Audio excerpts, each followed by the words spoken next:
Hello and welcome back to all my fans and friends of Quest for You, episode 108. So today I have something special for you.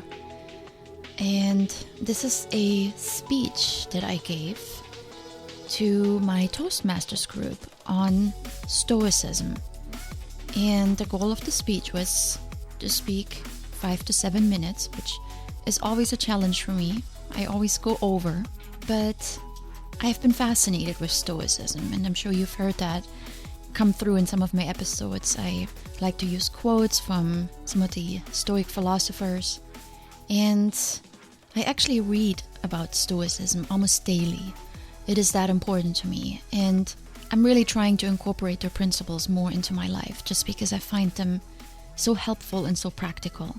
And the goal of my speech was to share that message of how Stoicism is really misunderstood at times. So I just thought I'd share this with you. It is more of an overview of Stoicism, but I'm hoping that you can still pull out some ideas and some motivation, because actually every time I give a speech, it's always my goal to somehow leave my listeners thinking, and not just thinking, but also able to apply some of the things that they've heard and use them in their life.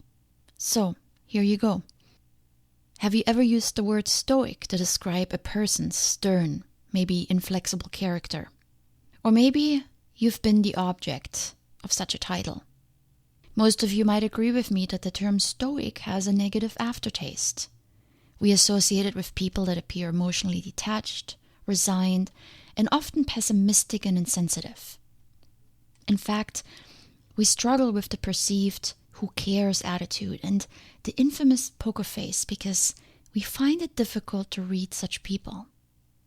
So we have two problems here. One, somehow we have decided that a passive look on someone's face is not acceptable. And two, and most importantly, we have placed the philosophy of Stoicism lazily into a drawer full of wrong notions.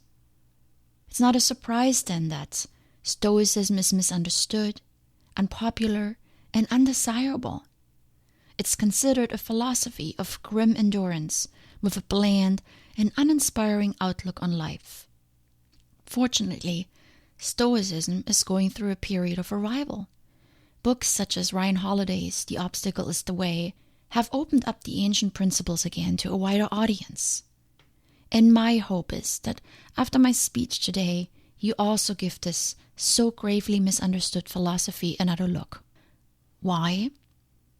Because Stoicism has answers to some of the most difficult situations we face in life. Criticism, hardship, changes, even death. Stoicism offers pragmatic solutions to everyday challenges. As such, it is not just a philosophy for contemplation, but it can be a way of living. And you don't need to become a Stoic. You can simply contemplate their teachings and incorporate them into your life. It can be your religion if you don't have one. It can complement any of your spiritual practices.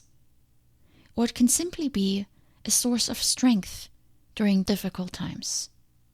For me, just like for George Washington, Frederick the Great, Adam Smith, Thomas Jefferson, and the Seattle Seahawks, Stoic principles are a guiding force in my daily life. The philosophy was founded in Athens in the early 3rd century BC. The first students were taught on a porch, and the Latin word for porch is stoa, hence the name Stoicism. And the three main philosophers I like to consult with, and that you will hear most often, are Marcus Aurelius, a Roman emperor, Epictetus, a former slave, and Seneca, a famous playwright. And you will find quotes on your table from all three of them. So just as a side note, I left quotes for everyone on their chair. As you know, I like quotes, so my group now also know that I like quotes. And I feel confident when I say that in each one of these quotes, you'll find worthwhile advice for your life. We all have times when we're stressed out or endure hardship, and we don't know how to properly deal with it.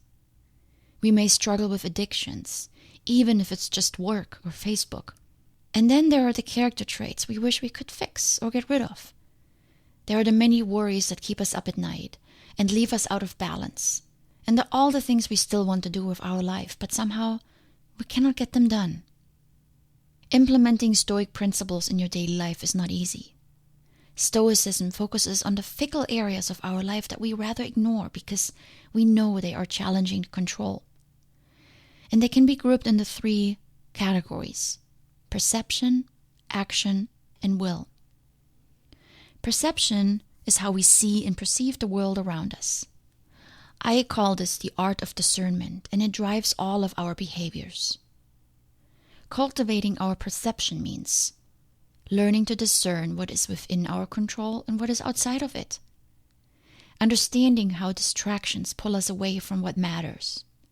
And knowing who we are and what we stand for. By managing our perceptions more intently, we can then direct our actions in a more targeted manner. Action includes proper decisions and steps we take. I call this the art of doing good in the world.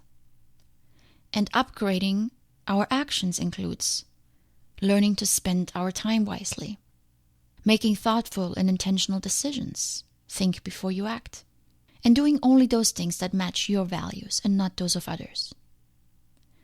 And to do that, we need a very strong will. The third discipline that is key to Stoic philosophy is that of will. And it's all about how we deal with the forces of life that try to throw us off course.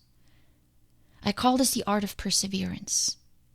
Building resiliency by preparing for difficult times, working through challenging times with a strong mind, and building character by not giving in to your every whim. So next time you use the word stoic to describe someone displaying a rigid or cold demeanor, think again. Stoic principles require inner work, so you can respond to life with a quiet resolve. It's not about indifference. It's about self-mastery. In his meditations, Marcus Aurelius asks himself, "What is your vocation?" He later answers, "To be a good person." The Stoics believed, above all else, that our job on this earth is to be a good human being. And this promise, to me, is sufficient to consider their advice for my daily life. And that was my speech. And I hope you enjoyed this. Maybe you give Stoicism a try. I shared a lot of quotes from Stoic philosophers with you. If you want to start reading more about Stoicism, a good starting point is Marcus Aurelius' Meditations. It's easy to read. It's basically a diary that he kept and that he wrote in every night. And he basically wrote to himself. I don't think it was ever meant to be published. But it's such wise and practical advice for everyday situations that I think you'll really like it. And with that, I wish you an amazing day, and I'll talk to you soon. Much love.